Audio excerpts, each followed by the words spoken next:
It did hurt us. You don't want to be called a cop or a crab by your own people. You're not used to that since you've been on the side of struggle all your life.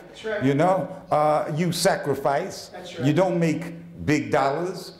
You think that your mission in life is to serve the people, and then people that you have worked with for decades, people who should know better, because you just raise questions about a candidate who's backed by corporate money, call you all these different kinds of names. So I want to explain to you first, how we got the reputation of being the anti-Obama gang. We were reluctant to fill that role. And so I'm gonna give you a confession. It started off in the summer of 2003.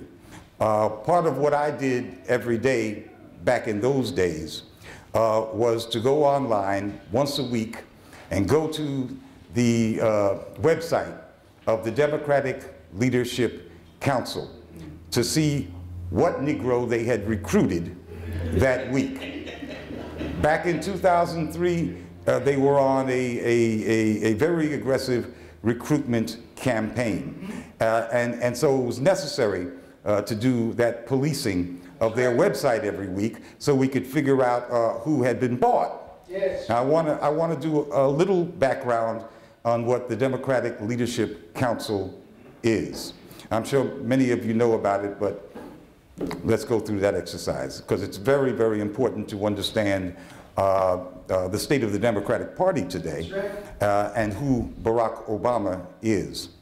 By the early 80s, white Southern Democratic leaders of the Democratic Party in the South, were in big trouble because since the Nixon presidency, when he introduced that Southern strategy, whites had been leaving the Democratic Party in the South in droves. The Republican Party had made a very conscious and aggressive decision that it would replace the Dixiecrat Party as the party of the white man. All right? That was what the Southern strategy was. And it worked. And by the 80s, blacks had become majorities or near majorities in the Democratic Party in many Southern states. This created a real problem for those white leaders because, well, why were they leaders? How could they be the leaders when near majorities or majorities of the Democratic rank and file in South Carolina and Louisiana and Mississippi and getting close in Georgia were black folks? So they had a problem. How are they going to hang on to control? Then in '84, Jesse runs for president. And his presidency was at its core a huge black voter registration drive that resulted in several million new black voters centered in the South, which just exacerbated the problem for the old line white leadership. Now they had far fewer whites with the attrition to the Republican Party, and all these blacks are coming in droves behind Jesse's '84 campaign. So what could they do? How could they hold on to power? This is America. You hold on to power with money. And so they put out an appeal to national-based corporations. Give us some help. Send us some money.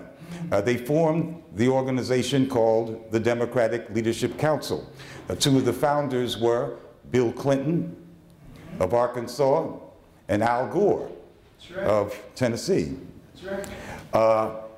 They drew up a kind of manifesto that basically said, give us the money, fund us, and we will work to weaken the growing strength of blacks and labor in the Democratic Party.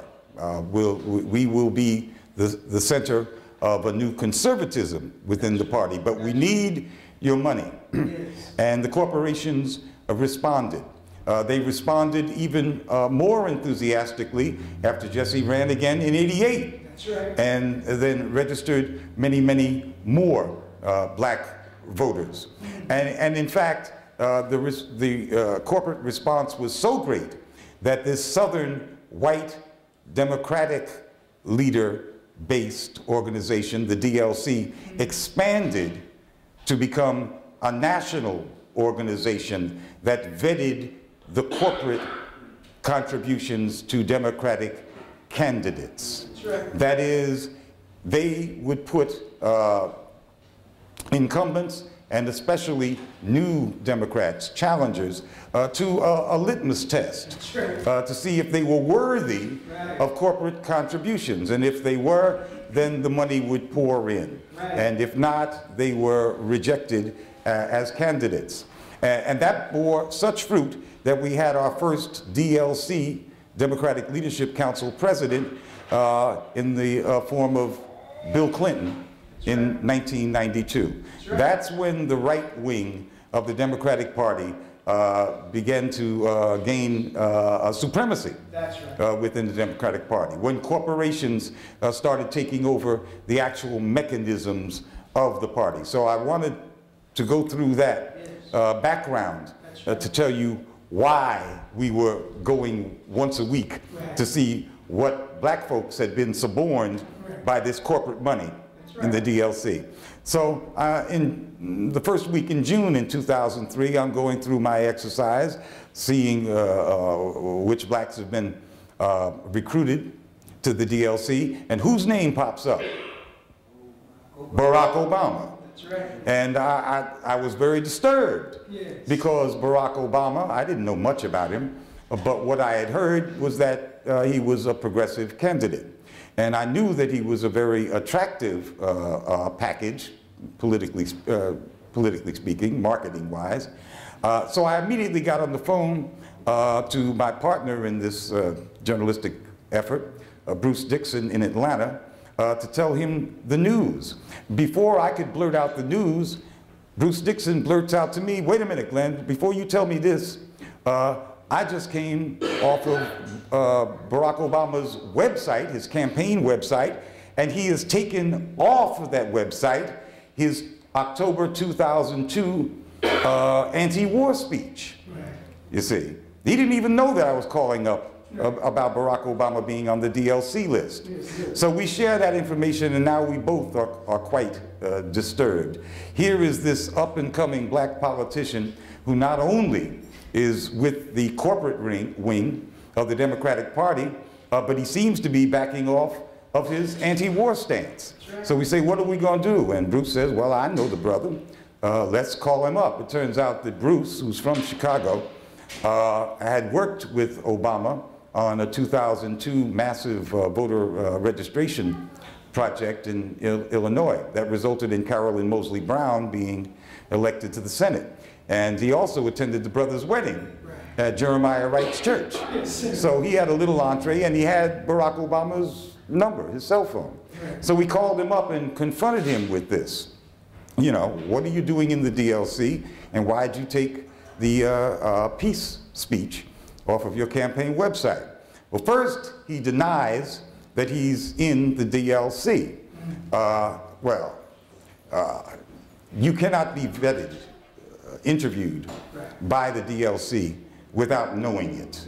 There are millions of dollars in campaign contributions at stake. You don't wind up with an up-and-coming politician cameo on the DLC website unless you have been vetted.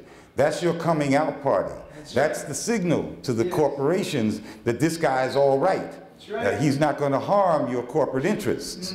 Prepare to sign him a check or two. So we knew that he was lying when he said, oh, they just, I don't know why, they just used my name without my permission. Then we said, well, what about taking your peace speech off of your website? You know, that means something. He says, oh, no. We, you know, websites, we just routinely, you change the material. No, you don't. Well, it happened, remember, this is June of 2003. And Bush had just held his mission accomplished fiasco on the aircraft carrier. And so the war, according to the administration, was officially over, and the U.S. had won. Now, there's nothing that Americans like better than a war that they think they won. And obviously, the Obama campaign, he was running for the Democratic nomination for the U.S. Senate from Illinois. So the Obama administration, quite clearly, any novice journalism student or just observer of the news would understand that Obama was backing off of his anti-war stance because public opinion was now pro-war, believing Bush when he said that the mission had been accomplished.